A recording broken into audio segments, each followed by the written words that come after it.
So this is Tonka, my van. It's a 136 wheelbase, 1500 Ram ProMaster.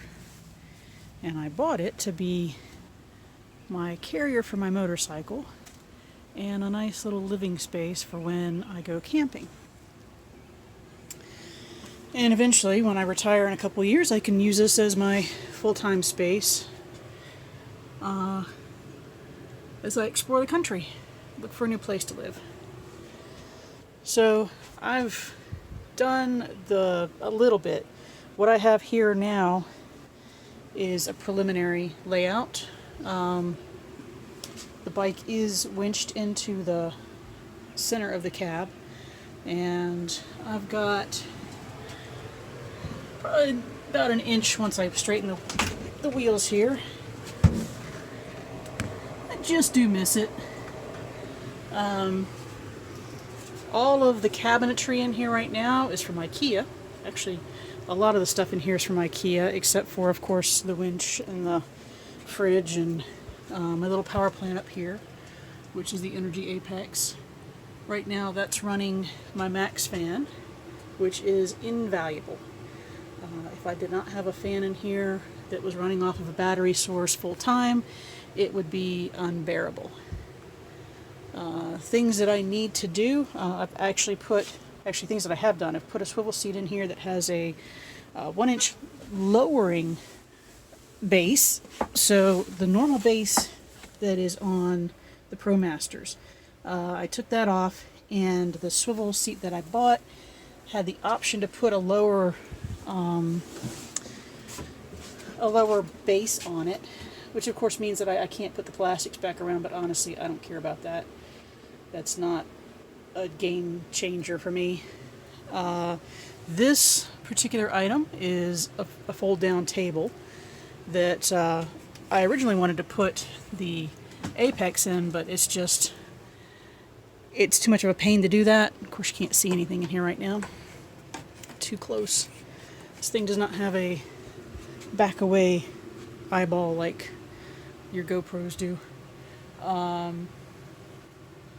The other two are just simple, I think it's Ivar is the name for their cabinetry, and this side over here at one point had the same cabinetry on it. I've taken it down to start figuring out the template for my walls, and wasn't really sure what I wanted to do with this.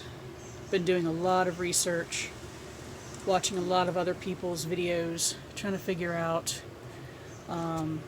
the best way to handle that. And I think what I'll end up doing, right now there's no stud work behind it. This is all put in on the wall with plus nuts and a few direct screw-in metal screws.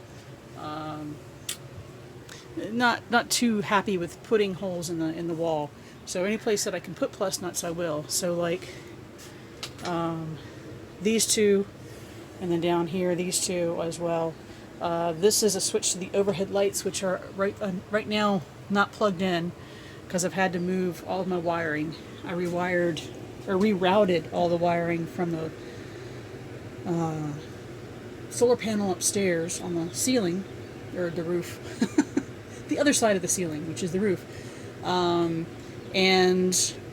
so you can see there's a bulge, and that's where the insulation is pushing out from behind it.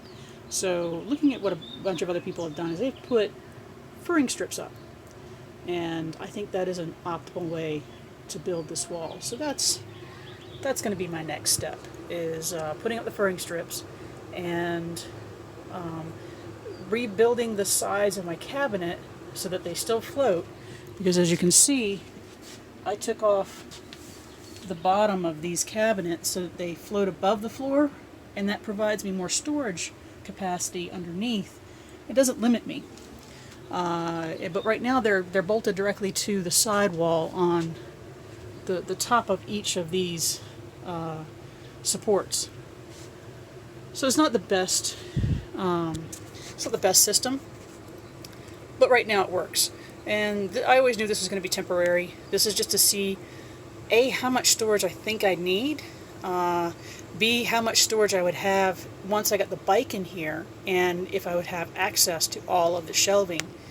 And the answer to that is no, obviously. Once the handlebars are here, they're so close to the edge, you just can't open the cabinets that are towards the rear.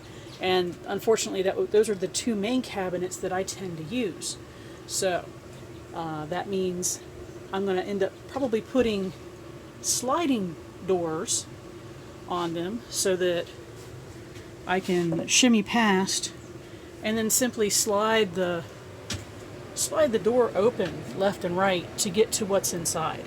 And I'll be almost on top of the bike, but that's okay because this bike is so well winched in here that won't be a problem. That's really it. I just wanted to give a really quick, brief update about what I'm doing, my plans, my limitations right now. I just haven't really done a whole lot because I've been scared to do more because I don't want to keep putting holes in the walls, and B, not knowing there's so many different things you can do. I'm paralyzed by choice is what it comes down to. But the more I see of people putting up furring strips, they're basically building a stud wall. The more I like that. It makes sense. It gives the insulation places to, I'm using Havelock wool, by the way, for insulation. It gives it a place for it to hold on to so it doesn't sag quite so bad. And love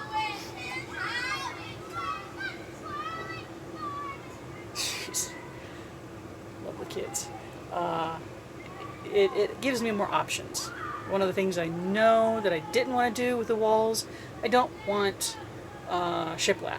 I don't want a bunch of lines because once this is done, right now I've got the old man paneling in here that is just awful to look at. But that was going to be painted. Unfortunately, this stuff is cheap. It's like $10 a sheet, so it's a perfect template to use. It gives me the option to mess up without wasting a lot of money. And so I'm glad I did this because it also shows me the limitations of a sheet that's so thin. I mean, this is maybe 1/8 of an inch, a little bit more, but not by much. And it's bowing out because the wool behind it is pushing on the board. So that's it. Hope you guys have a great weekend coming up, and keep working on your vans. Keep having fun out there. It doesn't have to be right the first time. It just has to be right enough to live in it and for you to be happy. So I'll see you guys next time. Bye.